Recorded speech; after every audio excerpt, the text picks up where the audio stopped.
बिस्मिल्लाहिर्रहमानिर्रहीम अस्सलाम वालेकुम। Welcome back to my YouTube channel. Hope you are doing well. Guys, आज के लेसन के अंदर हम सीखेंगे दो इंग्लिश स्पोकन स्ट्रक्चर, जिसकी मदद से हम स्क्रीन पर लिखे गए जुमलों को इंग्लिश में ट्रांसलेट करेंगे।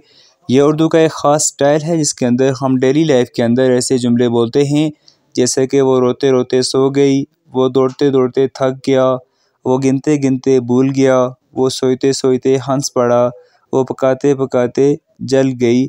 इन जुमलों को हम इंग्लिश में ट्रांसलेट करना सीखेंगे। वीडियो शुरू करने से पहले अगर आपने अभी तक हमारे चैनल को सब्सक्राइब नहीं किया तो काइंडली चैनल भी सब्सक्राइब कर दीजिए ताकि इस तरह के यूज़फुल लेसन आपको बर वक्त मिलते रहें। अब चलिए बिना टाइम वेस्ट किए हम अपने आज के लेसन का आगाज़ करते हैं। सबसे पहले तो हम देखते हैं स्ट्रक्चर को, जिसकी मदद से हम इन फ़िक्रात को इंग्लिश में ट्रांसलेट करेंगे। याद रखें कि हर सेंटेंस के शुरू में हमेशा सब्जेक्ट आता है। सब्जेक्ट कहते हैं काम करने वाले को, और इन जुमलों के शुरू में भी हम सबसे पहले सब्जेक्ट को लेंगे।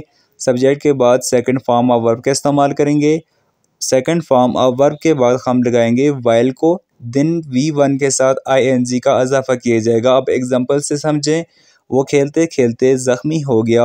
अब इस जुमले के शुरू में सबसे पहले सब्जेक्ट आया है वो, और उसके बाद आया है खेलते खेलते।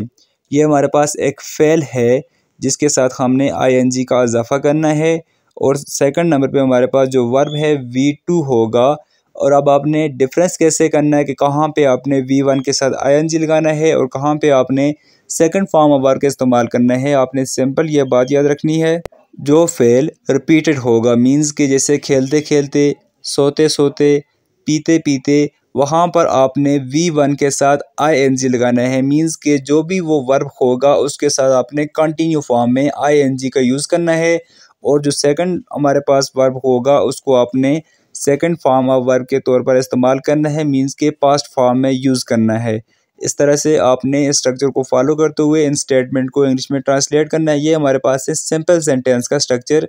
और अगर आप इंटेरोगेटिव फॉर्म में अगर कोई सेंटेंस बना रहे मींस के किसी से अगर सवाल पूछना चाहते हैं, देन आपने सेंटेंस के शुरू में डिड को यूज़ करना है, जो कि पास्ट के अंदर सवाल पूछने के लिए इस्तेमाल किया जाता है।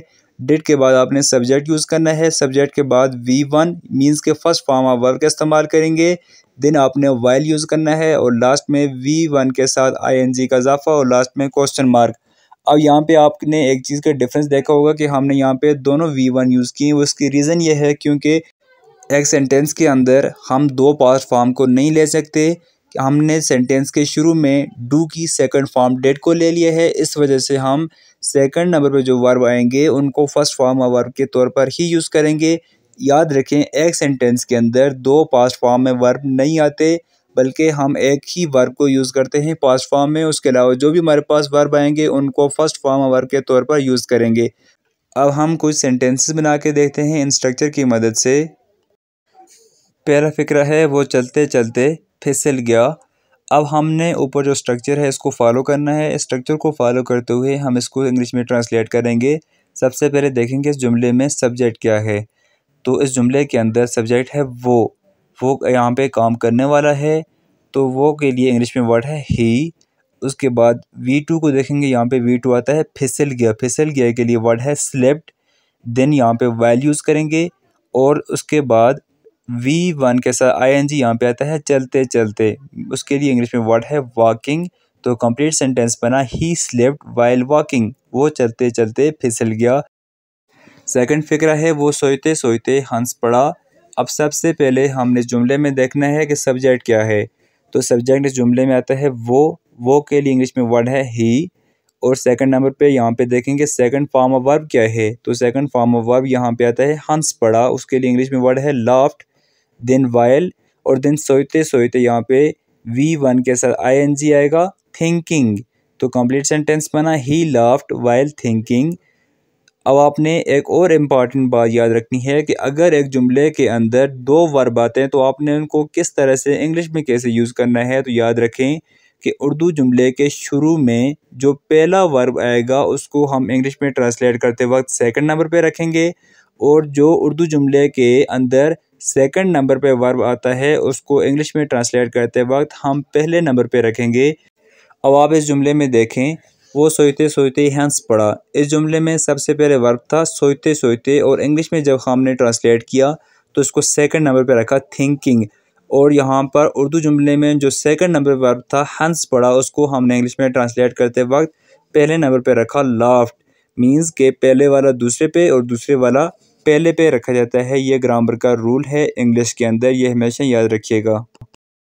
नेक्स्ट फिक्रा है वो बोलते बोलते रुक गया। अब आपने फिर स्ट्रक्चर को फॉलो करना है और इसको इंग्लिश में ट्रांसलेट करेंगे। He stopped while speaking. सबसे पहले सब्जेक्ट ही और V2 यहाँ पे स्टॉप्ड आएगा, देन वाइल और V1 के साथ ING यहाँ पे स्पीकिंग। स्पीक फर्स्ट फॉर्म है और ING लगाया तो ये हमारे पास फोर्थ फॉर्म है वर्ब बन की wing speaking. He stopped while speaking, वो बोलते बोलते रुक गया।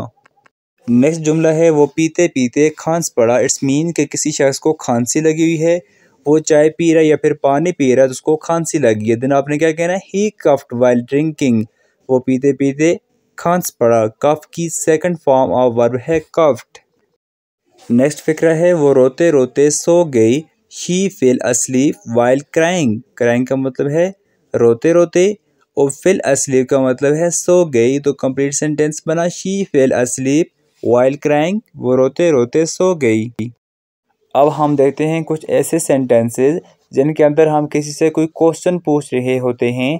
इसके लिए आपने फॉलो करना है स्ट्रक्चर को, did plus subject plus first form of verb plus while, then last में आएगा V1 के साथ ING। तो हमारे पास एग्जांपल है, क्या वो दौड़ते दौड़ते गिर गया। तो इस जुमले में सबसे पहले आपने लगाना है डिड को। डिड के बाद देखें सब्जेक्ट यहाँ पे आता है ही और V1 यहाँ पे गिरने के लिए आएगा फॉल, देन यहाँ पे सेंटेंस में आएगा वाइल और लास्ट में V1 के साथ जो हम ING लगाते हैं यहाँ पे है दौड़ते दौड़ते। इसके लिए इंग्लिश में वर्ड है रनिंग। लास्ट में क्वेश्चन मार्क, तो कंप्लीट सेंटेंस बना did he fall while running, क्या वो दौड़ते दौड़ते गिर गया। नेक्स्ट स्टेटमेंट है क्या वो सोते सोते सो गया। इसके लिए आपने सबसे पहले लगाना है डिड, देन हमारे पास सब्जेक्ट आएगा ही और सो गया के लिए फॉल एस्लीप, देन वाइल और लास्ट में सोते सोते के लिए वर्ड आएगा थिंकिंग और देन क्वेश्चन मार्क। तो कंप्लीट सेंटेंस बना did he fall asleep while thinking, क्या वो सोते सोते सो गया। लास्ट स्टेटमेंट है क्या वो गाते गाते रुक गया। सबसे पहले लगाना है डिड, देन सब्जेक्ट आएगा ही, देन रुकने के लिए आएगा स्टॉप, देन वाइल और लास्ट में गाते गाते के लिए वर्ड आएगा सिंगिंग। तो कंप्लीट हमारे पास सेंटेंस बना did he stop while singing, क्या वो गाते गाते रुक गया। आपने इन स्ट्रक्चर को फॉलो करना है। इस तरह के हज़ारों के हिसाब से स्टेटमेंट को आप इंग्लिश में ट्रांसलेट कर पाएंगे अगर आप इन स्ट्रक्चर को फॉलो करेंगे। ये हमारे पास उर्दू के ख़ास स्टाइल है जिसके अंदर हम डेली लाइफ में ऐसे सेंटेंसेस बोलते हैं। आप स्ट्रक्चर को फॉलो करें तो आप डिफरेंट सिचुएशन के अंदर बआसानी इन स्टेटमेंट को इंग्लिश में भी बोल सकेंगे। वीडियो को लाइक और शेयर ज़रूर कीजिए और हमारे चैनल को भी सब्सक्राइब कीजिए। नेक्स्ट वीडियो तक के लिए अपना ख्याल रखिएगा। थैंक्स फॉर वॉचिंग एंड अल्लाह हाफिज़।